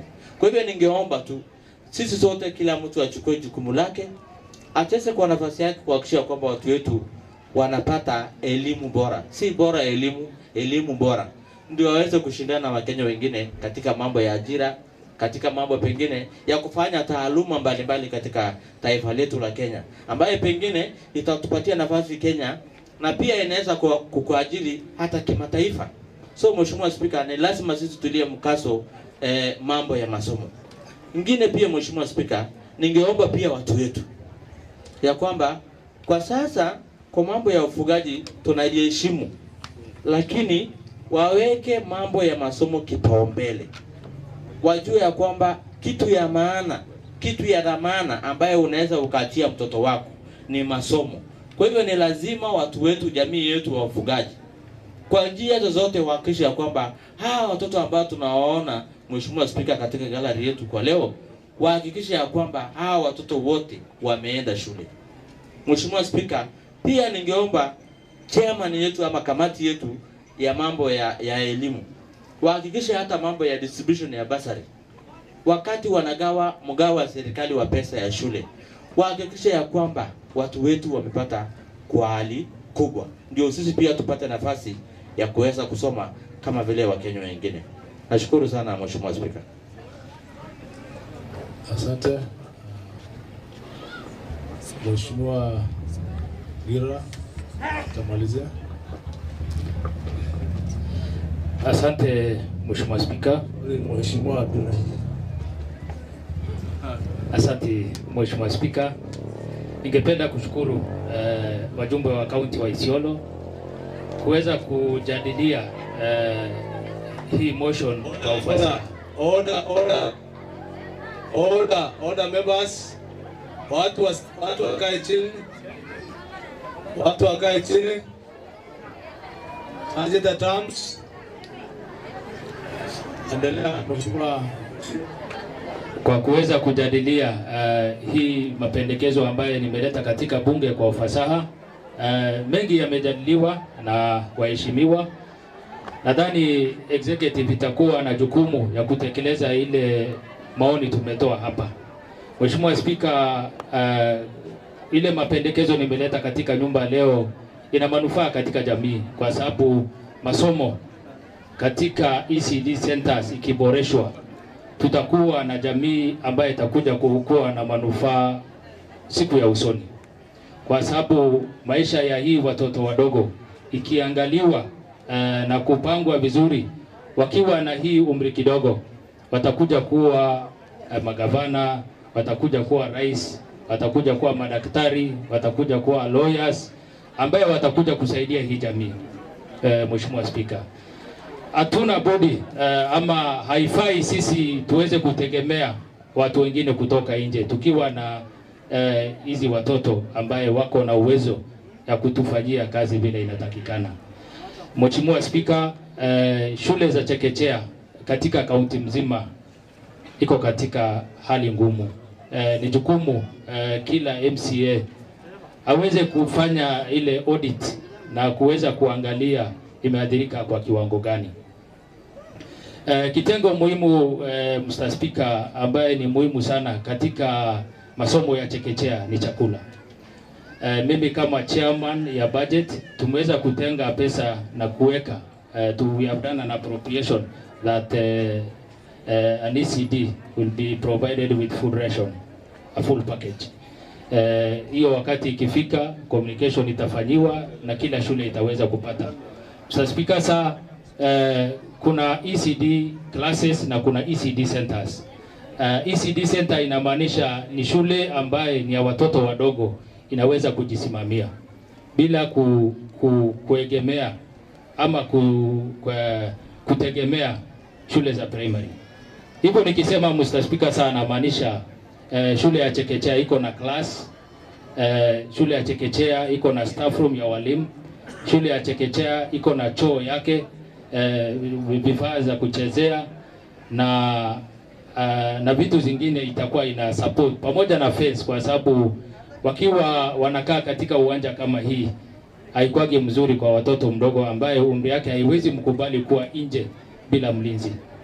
Mr. Speaker, zile ECDs ambaye tuko naye saa hii imeweza kuchanganywa na zile shule za primary, kwa sababu hatuna space mzuri ya ardhi kuweza kujenga shule kila mahali. So nitaweza kuomba chairman wa lands akae na waziri yake tuweze kupata ardhi mbadala, tuweze kujenga ECD centers katika eneo bunge lote katika kaunti yetu 10. Mr. Speaker, masomo ina manufaa kubwa sana, na bila walimu mambo ya masomo pia haitakuwa. Ni kweli serikali iliweza kutangaza nafasi ya walimu ambaye watakuja kufanya ajira, na nitaweza kuwakumbusha katika budget, waheshimiwa wenzangu, kuna budget ya recruitment ya ECD teachers ambaye iliwekwa. Sasa hii ni planning ya hiyo department inahitajika iweze kuadvertise ama kusort through the application ambayo imeweza kufanyiwa na wakaji katika sehemu tofauti, ndio tuweze kuemploy na kuwaweka katika mashule. Na kwa manufaa ya hii jamii nataka niwaeleze ya kwamba Mr. Speaker, mtu ama mwalimu wa ECD anafaa kupelekwa ile sehemu anaweza kuwafahamu jamii, kwa sababu kufunza mtoto akiwa Sericho inataka mchanganyiko ya lugha ambayo inakubaliwa na sheria na pia lugha ya nyumbani, kwa sababu unafunza na kumlea mtoto mdogo. Ningependa kupata mtisha kwa kina mama, kwa sababu malezi ya mtoto inataka support ya kina mama waweze kusoma ECDs, ndio watoto wetu waweze kuwa na ile proper foundation katika mashule, kwa sababu kwa malezi mwanaume na mwanamke hauwezi kuwalinganisha. So itakuwa ni bora sana tukipata wamama ama walimu ambaye wanatoka hii sehemu ya Sericho waweze kuwafundisha watoto wanatoka sehemu hii. Mr. Speaker, ile maombi niko naye kwa sahihi, kwa sababu jamii yetu ni jamii ya wafugaji, ni watu ambaye wanaweza kuhama wakati yote. So shule ya permanent kijengwa mahali that will definitely going to disadvantage mtoto ambaye mzazi yake ni mtu ya kuhamahama. So tuweze kuwa na ile mobile educational kind of support so that labda watu wakihama mwalimu achukue hata kama ni kata kama hii imewekwa kama classroom iweze kuwafunza watoto ile sehemu wako. Mr. Speaker, sir, itilafu ambayo imetokana na kucheleweshwa kwa kuajiriwa walimu iweze kutatuliwa kwa haraka, kwa sababu hawa jamii hawataweza kuongojea zaidi ya ile muda wameongojea. Mr. Speaker, sir, nataka uwapatie direction through the committee so that employment in each and every ward should be done at a required time. Thank you. Thank you, Honorable Speaker, kabla naomba ruhusa niweze kusema ama itishe members ya County Assembly, kwa sababu kuna pesa ilitengwa katika ward yote 15 million. Waweze kutumia hiyo resource ambayo wamepewa kusupport ile ECD centers ambayo zimejengwa katika hizo wards. So planning iko upande yenu, muweze ngungangana na kuharakisha msukume katika departments ambayo ziko hizo pesa ziweze kusaidia waheshimiwa, ndio jamii waweze kunufaika na ile pesa imetengwa milioni 15 katika ward yote. Asante. Honorable members, I now do the motion support to adjourn education of the county, that aware that primary education is a function of the county government according to the 4th schedule of the Constitution. Further aware that Article 43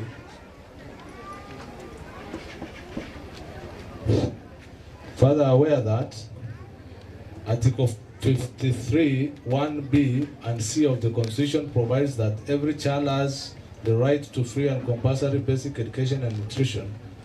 Appreciating that Section 6 of the Early Childhood Education Act obligates the county government to provide free and compulsory early childhood education in public education centers and establish such public education centers as may be necessary for the provision of free and compulsory early childhood education within the county. Acknowledging that the county government has constructed many early childhood education centers in fulfillment of requirements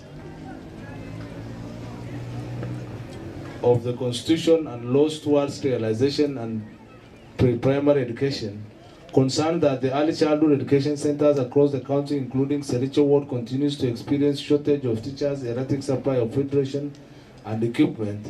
Therefore, this county assembly urges the executive committee member for the early childhood education and vocational training to 1. Properly equip ECDE centers across the county with emphasis of SERICHO ward. 2. Employ and post ECDE teachers to all ECDE centers in the county. And 3. Ensure reliable, adequate, nutritious supply of food ration to ECDE centers in the county. Will as many of similar opinions say aye? Aye.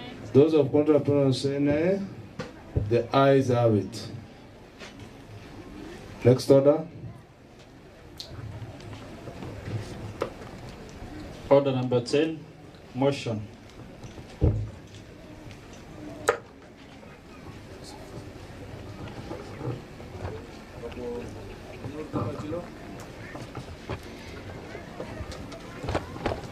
Mr. Speaker, I stand to move a motion on mitigation of human-wildlife conflict, that aware that wildlife management is a shared function between the national government and county government, according to the 4th schedule of the Constitution of Kenya.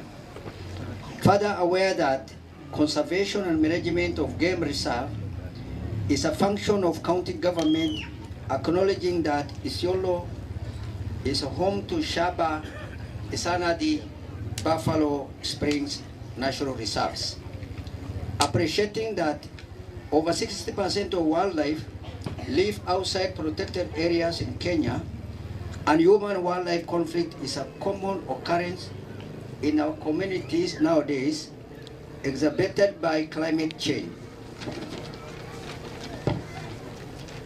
Concerned that concerned that human-wildlife conflict threatens the very existence of humanity and Kenya's endangered species, noting that communities that interact with wildlife in their lands bear the greatest brunt, resulting to injuries, loss of life, and destruction of livelihood. This assembly urges the County Executive Committee member for Tourism and Wildlife to, 1, increase investment to scale up working solution to prevent human-wildlife conflict. 2, map out wildlife and livestock grazing corridors to link critical habitats. This will allow wildlife and livestock to freely move, minimizing human-wildlife conflict.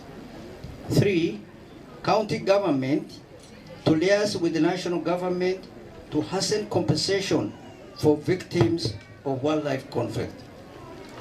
Mr. Speaker, this is a very important motion which I urge the members to support. Mr. Speaker, we coexist with our wildlife in an ecosystem. We share resources, pasture, water with our wildlife, Mr. Speaker, and they are our heritage which we have been coexisting from time immemorial. Mr. Speaker, we also gave out some game reserves, huge sizes of lands, Mr. Speaker, 3 game reserves in our county. Mr. Speaker, of late, the human-wildlife conflict is on increase abnormally, Mr. Speaker. Probably, Mr. Speaker, this is caused by so many factors, like climate change, Mr. Speaker. Land is shrinking, Mr. Speaker, because human beings, population has increased, and the need for land has increased, Mr. Speaker, where the pastoral communities have also changed their thinking about the use of land, Mr. Speaker, abruptly, and came up with agricultural based activities, Mr. Speaker, for their livelihood. Mr. Speaker, the climate change has affected so much the habit of wildlife nowadays, Mr. Speaker, where you find even carnivorous, Mr. Speaker, go into the homestead where people are farming, and you find a lion, Mr. Speaker, or a hyena happen to have been destroying watermelon, Mr. Speaker. This is abnormal as far as wildlife is concerned, but there are a lot of changes, Mr. Speaker, probably as a result of a shrinking source of their livelihood, or there is a change in the habit of the wildlife, Mr. Speaker, which we are not used to. Mr. Speaker, we have a national government in form of Kenya Wildlife Service, which is actually by constitution mandated, Mr. Speaker, to protect wildlife and coordinate the management of wildlife with the county as major partners, Mr. Speaker. There seems to be a bit of a gap, Mr. Speaker, like in Kenya Ward, Mr. Speaker, where you find the wildlife-human conflict is on increase, Mr. Speaker. You find elephants, herds of them, Mr. Speaker, in big number, going into the farms, Mr. Speaker, destroying crops, Mr. Speaker, and you find, as a result, lives have been lost, Mr. Speaker. The same with the livestock, Mr. Speaker, where carnivorous has so much destroyed wildlife in big number, Mr. Speaker. And the coordination between Kenya Wildlife Service, Mr. Speaker, and the county is questionable, Mr. Speaker, because even the responses by Kenya Wildlife Service, Mr. Speaker, is very poor. They complain of having adequate resources, Mr. Speaker, in form of rapid response members of the Wildlife Service, Mr. Speaker. Now, the kind of compensation, Mr. Speaker, claims that the communities have been putting to Kenya Wildlife Service, Mr. Speaker, the data is not available, Mr. Speaker. Immediately, the victim launched a complaint, Mr. Speaker. Kenya Wildlife Service cannot leave a copy with the victim, Mr. Speaker, and an effort to follow up this for compensation, Mr. Speaker, has been wanting, Mr. Speaker. I personally, as a leader, Mr. Speaker, of my ward, which is suffering a lot of human and wildlife conflict, I happened to go to the relevant authority, Mr. Speaker, and could not be able to account how many claims are with Kenya Wildlife Service, Mr. Speaker. But you find within the ward and the county, Mr. Speaker, desperately the members of the communities are moving around, Mr. Speaker, spending a lot of money going to the Kenya Wildlife Service, and without getting proper answers, Mr. Speaker, they go back to their villages. Mr. Speaker, you find the cases are in terms of billion, Mr. Speaker, the compensation which has not been addressed adequately, Mr. Speaker. And I beg this House, Mr. Speaker, members to be able to support this motion, and we amicably come up with a solution, Mr. Speaker. I beg to move this motion, Mr. Speaker. Thank you. Seconder. Honorable members, I now propose the question, mitigation of human-wildlife conflict, that aware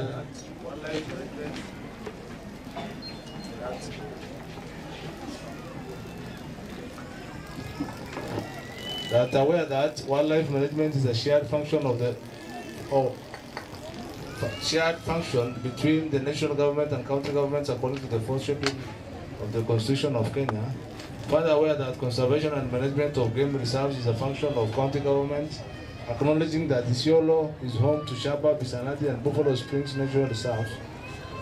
Appreciating that over 60% of wildlife live outside protected areas in Kenya, and human-wildlife conflict is a common occurrence in our communities nowadays, exacerbated by the climate change. Concerned that human-wildlife conflict threatens the very existence of humanity and Kenya's endangered species, noting that the communities that interact with wildlife in their lands bear the greatest brunt, resulting to injuries, loss of life, and destruction of livelihood. This assembly urges the county executive committee member of tourism and wildlife to 1. Increase investments to scale up working solutions to prevent human-wildlife conflict. 2. Map out wildlife and livestock grazing corridors to link critical habitats. This will allow wildlife and livestock to freely move, minimizing human-wildlife conflicts. 3. County government to liaise with national government to hasten compensation for victims of wildlife conflict. The floor is now open for debate.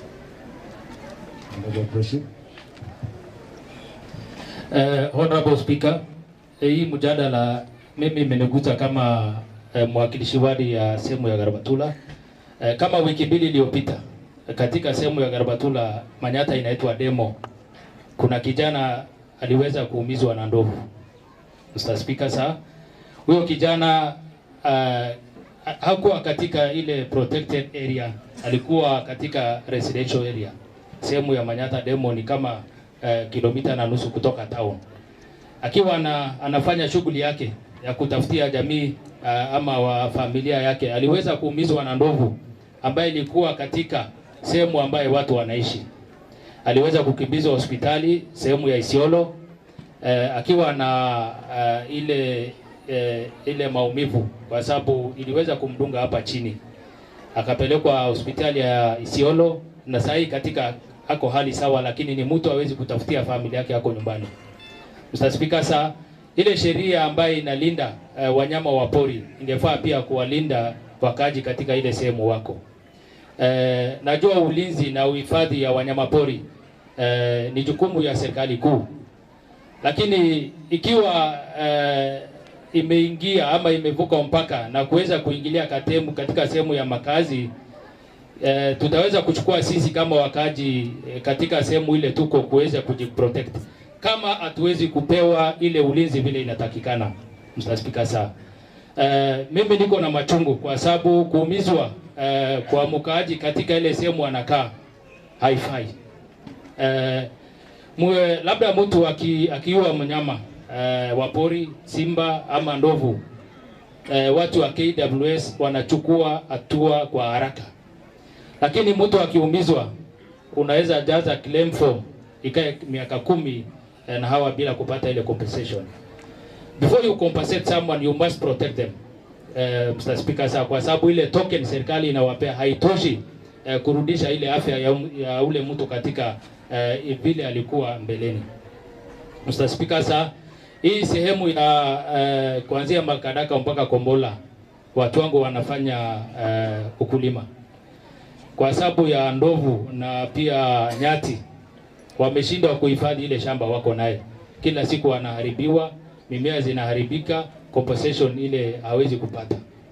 Mr. Speaker, sasa kama serikali kuu haitachukua jukumu ya kuangalia hizo wanyama ambayo wanasema ni yao, sisi kama watu wakaji wa Garba tutaweza kumaliza zile ndovu na nyati sehemu ambaye iko. Mr. Speaker, sasa ni lazima tu protect watu yetu ile mali wako. Mr. Speaker, sasa jukumu ya kuhifadhi zile wanyama wa pori hata kama kiangazi imeweza kuwatoa katika zile sehemu, ni jukumu ya watu wa KWS kuwafuatilia na kuwarudisha katika zile mbuga za wanyama. Serikali iko na nguvu, Mheshimiwa Speaker, kuweza kuangalia hizo ndovu na wanyama katika hizo protected area. Lakini ikiingia sehemu ambaye watu wanakaa, watu hawashughuliki. So itakuwa ni jukumu yetu kama wakaji wa Garbatula kuweze kudefend maisha yetu na zile mali tuko naye. Mr. Speaker, sasa na pia watu ya mifugo hawajasazwa. Mr. Speaker, sasa mnyama kama fisi zimeingia katika sehemu tofauti katika maboma na kumaliza zile mifugo wako naye. Mr. Speaker, sasa so the property of these residents are equally important. So tuweze kuwahifadhi na kuangalia zile wanyama ambaye tunahifadhi. Mr. Speaker, sasa na pia ningeweza kusii wakaji katika zile sehemu wako kuweza kutumia zile provisional national government administration, mtu kama chief, mtu kama DO ambaye yako karibu aweze kuangalia na kupeana ripoti kwa zile damages zimefanyika katika makazi ya watu. Mr. Speaker, sasa na imekuwa ni ngumu kwa sababu most of the cases ambaye zinatokea katika wodi inaweza kutufikia sisi kama waheshimiwa, lakini kufuatilia kwa sababu zile commitment tuko naye inakuwa ni shida. Mr. Speaker, sasa kama communication inaweza funguliwa katika department ya tourism, mtu awekwe pale kama maafa itatokea katika wards, tuwe na officer in charge ambaye anaweza shughulikia hiyo maneno, kwa sababu waheshimiwa wako na jukumu mingi, hawataweza kuwa pale physically every now and then kuangalia ama kufuatilia zile claims ambaye national government haiwezi kulipa watu wetu kwa wakati. Mr. Speaker, sasa na kuna watu ambaye watu ya KWS wanaweza fanya patrol, waweze kutembea katika hizo sehemu kwa sababu corridors ya wanyama inajulikana, kwa sababu sehemu yetu ya Garbatula hazina hizo corridor sana, lakini kwa siku hizi sehemu ya Kina ni kama imefunguka inakuja mpaka sehemu ya Garbatula. So patrols ziweze kufanyika on a daily basis ndio watu waweze kwenda kujitafutia. Mr. Speaker, sasa nataka kujulisha hii nyumba ya kwamba watu wangu ya Garbatula ni watu maskini, ni watu ambaye wanategemea ile kitu inaitwa huru warugo wanfuranjiru ajili bineskana laftan ke ya nami ayu karabachura dabe Qur'an chapsatani na mori tifatu notisa okan orisu binesun furatisina jukumuni minkana hagisin war laftan war siricho war kina war garba war marti war lonjiro kagarmara chofu jukumuni sa hagiminikun haki warati frasbal warra korkoratu so korkora chantu lenak dasanu dufutin jirtu korkorti sirkal gudan office ka ketumine office gabanatin walilo jatani ak warri ke nodda ni taban binesugo ni hori ranyat kaini shamba sabalese sirkali gudan gurmuta efi warkana waliyani nami kabeni ka barmaya Isiolo gundandaw armaya nami Nairobi na kwa barbada chundandaw hoja sirkali ke ka county ya ofin warkan karkaru undandene rayatan karkare wandi ko dokinefi lojini rabase sagale fula bulti ke nefi sirkal sulle bire janje na migare afani ndaga unama fande sulle ke naf jukumu sun sirkali ke ka county fuda chumale yo ni ndande namo sirkal gudda gubbajirun wala asane karkar sun fulana mijirut namda kaf kala toma Honorable Letimalo. Asante sana Mheshimiwa Spika kwa kunipatia hii nafasi na kuweza kuchangia tena hii mjadala. Hii mjadala mimi naunga mkono. Kitu ya kwanza ni kwamba tuko na hii reserves ambayo moja ni Shaba, Bisanadi na Buffalo Springs. Naweza kukumbuka katika ile devolution ya kwanza ambayo governor alikuwa governor Doyo. Doyo alikuja na idea ya kwamba anataka kuleta investors kwa hii waweze kumanage hii reserves. Sisi wananchi tuliweka siasa kubwa sana. Tukasema ya kwamba inauzwa, inafanywa nini mpaka ikaisha. Kila mtu ana maoni yake, na maoni yangu ni kwamba tulifanya makosa. Hiyo ni makosa kwa sababu leo hiyo reserves yote inakaa hivyo bure. Hakuna kitu tunapata, hata mapato hakuna. Wanyama wale walikuwa huko wametoka nje, ndio tunakutana nazo sasa nje. Alafu tunapigana nazo. Kwa hivyo kulingana na mimi, unajua siasa saa nyingine watu hawaangalii umuhimu yake, lakini Doyo alikuwa na maono. Doyo alikuwa na mpango mzuri sana ya kwamba hiyo reserves iweze kupatiwa investor ambaye anaweza kumanage. Lakini sisi tukaweka siasa, imeuzwa Samburu, Serena, huko yote Bisanadi, na mpaka hiyo kitu ikapotea. Kwa hivyo yangu pia kulingana na mimi, gavana wetu pia huyo ingekuwa mzuri tungejadiliana. Angekuja tujadiliane sisi kwanza assembly, tuweze kujadiliana hii mambo ya investor. Kuleta investors kuja kufanya kazi kwa hii reserves yetu. Hapo ndio tutapata hata pesa, tutapata hata revenue. Na wanyama hawa watakuwa pia wanaangaliwa. Hawatakuwa wanatoka nje, tukutane na hawa wanyama watuue huko nje. Hiyo itakuwa discussion ambayo itakuwa tofauti. Mimi naomba tu kwa ili tuweze kufikiria hiyo, naomba tu wenzangu hapa kwa bunge wa county assembly tufikirie sana kuhusu hii reserves yetu tatu ambayo bado tunaona hakuna kitu tunapata ndani yake. Wanyama hata hakuna kitu wanachunga, wote wanatoka nje wanapigana nao huko. Kwa hivyo ningeonelea kwamba kama investor angepatiwa ingekuwa kitu mzuri kuweza ku preserve na kufanya kitu kama hiyo. Kwa hivyo hiyo mimi ni discussion ya siku hiyo nyingine, alafu tutadaliana wakati hiyo nyingine. Nikiendelea naomba kusema ya kwamba hii mambo ya wanyama na binadamu, naonekana sisi tumekuwa wengi sana, alafu sehemu ya wanyama ndio imeanza kuwa kidogo. Basi ndio unaona inatoka hii kitu inaitwa conflict. Hii conflict imetokana kwa sababu hiyo binadamu wameongezeka, na sasa habitat ya hii wanyama inakuwa kidogo. Kwa hivyo inaonekana ya kwamba sisi ndio tunachokoza hawa sasa, na tukiwachokoza wataua sisi. Sisi pia tumechangia hata kuua, tumeua wengi wanyama hii mingi, na kama sio juhudi pengine ya KWS na vitengo zingine, watoto wetu pengine hawaweza kuona kitu inaitwa giraffe, kitu inaitwa rhino, kitu inaitwa elephant. Wamesaidia sisi sana, sababu wengi wetu bado tunachukua hao wanyama kama ni ya serikali. Kama Msamburu, kama huyu simba akikuja kuua mbuzi, leo tunaona ya kwamba simba moja akiwawa, mandege helikopta 20 tunaona hapa juu wakitafuta nani aliua hii simba na vitu kama hii. Lakini watu wawili watano wakiwawa na hao wanyama, hakuna kitu tunaona. Wanasema wewe ndio uliingia huko ndani, ama wewe ndio ulichokoza hii simba. Na kumbe simba ndio ilikuja kuua mbuzi yangu, ng'ombe yangu, ngamia yangu.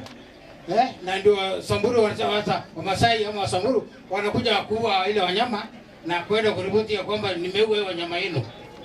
Hii wanyama si yao, hii wanyama ni wetu. Ni wetu sisi wenyewe. Sisi wote lazima tujue ya kwamba wanyama ni wetu na sisi ndio tunapaswa kuchunga hawa wanyama. Ukiona pali wako unawawacha. Wengi hizo wanyama pia hata hawa iko na ziko na adabu mzuri. Wewe usipoenda kuwachokoza, hawezi kuja kuchokoza wewe. Mara mingi sisi ndio tunajaribu kwenda kuwachokoza. Lakini kuchokoza utapata tumtumabuni. Kwa hivyo yangu hapa ni kuhimiza pia KWS waweze kuwa human. Wawe na ile human heart ya kwamba ikitokea conflict kama hii kwa sasa, sababu habitat ya wanyama siku hizi imekuwa kidogo, na kwamba ni kila wakati huwa tunakutana kama kwa hii corridor ambayo inapitia Udonjiro, na unakuta ya kwamba kwanza ndovu wamekuwa wengi sana wakipitia hiyo corridor, na ingetengwa hiyo corridor wawekewe hata ndio yao peke yao na kupita huko, na ya kwamba watu waweze kuumizwa wasipitie sehemu hizo zingine. Wajue ya kwamba hii ni corridor ya ndovu, na ya kwamba wasipite hapo kwa sababu watakutana na ndovu na kila chochote inaweza kutokea. Pia hii mambo ya KWS, hii mambo ya compensation, imekuwa monotonous, imekuwa chafu sana. Sijui ni nini tutafanya kwa sababu ni mbaya, imekuwa mbaya kabisa. Pesa inaletwa mingi kwa county, lakini kwa muda kidogo unakuta kuna. Na mimi naona kitu kubwa ni mambo ya corruption. There is a lot of corruption. Kwa hiyo mambo ya KWS, on the side of compensation, iko corruption mingi sana. Kama una mtu ambaye unajua makaratasi, ukienda kwa hiyo ofisi, makaratasi ya wale wanataka compensation ni faili kadhaa. Sasa watu wamengojea mwaka zaidi, mwaka ngapi, mwaka nenda, mwaka rudi, hakuna kitu mtu anaona. Nafikiri serikali ya Kenya lazima ichange hii policy. Ikuje na njia mbadala ya hii compensation. Kwa sababu tukiendelea hivi, nafikiri itakuja kuwa mbaya sana. Na hata wananchi wanaweza kuchukua hatua kwenda kuchoma hizo ofisi yote ya KWS. Lakini sasa sijaomba ya kwamba ile wachome, lakini ile kiwango ya hasira wamefikisha sasa kwa ajili ya hiyo compensation ni juu sana. Kwa hivyo ningeomba serikali iweze kutafuta policy, njia tofauti, kuchange policy ya hii compensation, kwa sababu imefika kiwango ambayo ni mbaya sana. Asante sana Mheshimiwa Speaker. Thank you, Bwana Timalo. Asante sana Mr. Speaker kunipatia hii nafasi. Mimi nikiwa naongea kama chairman ya tourism. Hii mambo ya complaint ya wildlife ni mingi sana. Kwanza hata kwa ward yangu kuna wakati mbwa mwitu tumemaliza mbuzi karibu 100. Na wakati unasikia watu wetu wanaua hiyo wanyama, utasikia watu wa KWS wamejaa hiyo area. Lakini wakati watu wetu wanauliwa na hiyo wanyama, mtu hawezi kuja hiyo area. Kwa sababu sisi tumechagulia ina raia kutetea haki yao. Kwa sababu kama hii raia yetu hawezi pata haki yao, sisi hatuwezi support wanyama, kwa sababu sisi ni binadamu. Unajua vitambaa ni vita ya mtu aongee na binadamu. Kwa sababu wanyama wanakuja kwa binadamu, na wakati malipo watu wanaongea, watu wetu wanajaza tu form, wanaachiwa hapo, hawezi saidika. Sasa mimi kama chairman naomba kuna wakati tumeadvertise mambo ya rangers. At least kwa every ward tuchague wazee. At least tuweke watu kama 5 hivi. Ile wakati shida yote inatendeka, at least ya watu wa report kwa KWS. Kwa sababu sisi hatuwezi compare raia na ni kama hawezi kuja kucontrol hiyo wanyama, kwa sababu raia wanakaa kwa mali yao. Wanyama wako na park. Waacha warudishe hiyo wanyama wakapark, wakae kwa park yao. Kwa sababu sisi ile ardhi imebaki ni ya wananchi, si ya wanyama. Mimi kama chairman, at least vile alikuwa anasema, kama hawezi fanya hiyo kazi, waacha watu wetu wajidefend, wajisaidie, kwa sababu kama wanyama wanaweza maliza watu, kuliko watu waishi hapata wanyama waishi. Asante.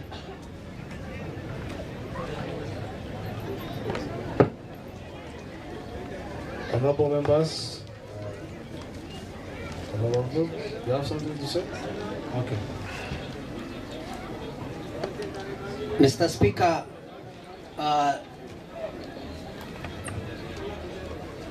concerning the mitigation measures, Mr. Speaker, KWS, Kenya Wildlife Service, Mr. Speaker, should put electric fences around the farming areas and highly populated areas, Mr. Speaker.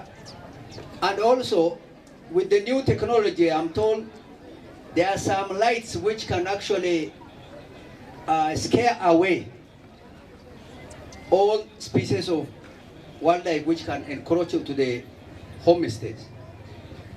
Mr. Speaker, such funding should be provided by the national government.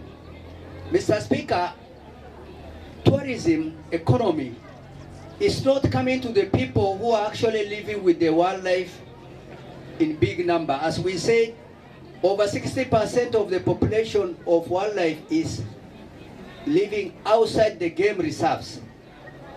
In the open rangeland, Mr. Speaker, with the mainly pastoral communities, there must be a policy where the tourism economy should trickle down to the villages, Mr. Speaker, this as one of the mitigative measures. Mr. Speaker, there is a civic education which KWS, Kenya Wildlife Service, is supposed to conduct with the community. Their relation with the communities, Mr. Speaker, is very bad. Because with the climate change effect, I think there are changes in the habits of the wildlife, Mr. Speaker, where the carnivorous animals just go and even eat watermelon like human beings, Mr. Speaker, is abnormal. So can they tell us scientifically exactly what kind of changes has happened with the wildlife nowadays, Mr. Speaker? The compensation, Mr. Speaker, the national government should compensate, must give, I think, some money, Mr. Speaker, for us to handle compensation. Because the incidences are a big number with the counties, Mr. Speaker. So our budget has to be increased by a kind of we give out our land for wildlife. So money should be actually given out by the national government, Mr. Speaker, to address the compensation. We also should be able to coordinate this with the partners, Mr. Speaker. And fundraising has to be done by the county, Mr. Speaker, to meet some of these problems as mitigation measures. The national government has to give, Mr. Speaker, some special consideration for employment, Mr. Speaker, for those communities which are highly affected. In the planning of lands, Mr. Speaker, the land use, it's good the county to have a general management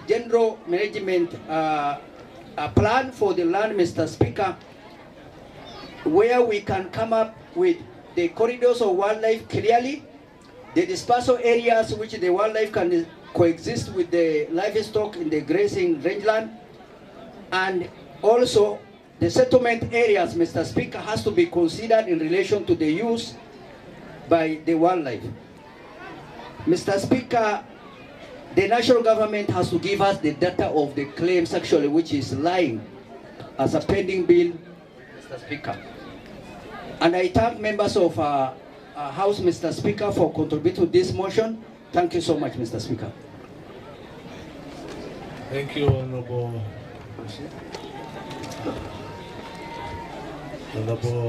Abinur. I now put the question, motion, mitigation of human-wildlife conflict. That aware that wildlife management is a shared function between the national government and county governments according to the 4th schedule of the Constitution of Kenya. Further aware that conservation and management of game reserve is a function of county government, acknowledging that Isiolo is home to Shaba, Bisanade and Buffalo Springs National Reserve, appreciating that over 60% of wildlife live outside protected areas in Kenya, and human-wildlife conflict is a common occurrence in our communities nowadays, exacerbated by climate change. Concerned that human-wildlife conflict threatens the very existence of humanity and Kenya's endangered species, noting that communities that interact with wildlife in their lands bear the greatest brunt, resulting to injuries, loss of life, and destruction of livelihood. This assembly urges the County Executive Committee member for Tourism and Wildlife to 1. Increase investments to scale up working solutions to prevent human-wildlife conflicts. 2. Map out wildlife and livestock grazing corridors to link critical habitats. This will allow wildlife and livestock to freely move, minimizing human-wildlife conflict. 3, county government to liaise with national government to ascertain compensation for victims of wildlife conflict. Will as many of similar opinions say aye? Aye. Those of contrary opinions say nay. The ayes have it. Next order. No more business, Mr. Speaker. Honorable members, we now adjourn the House till tomorrow, 6th November 2024 at 9 a.m.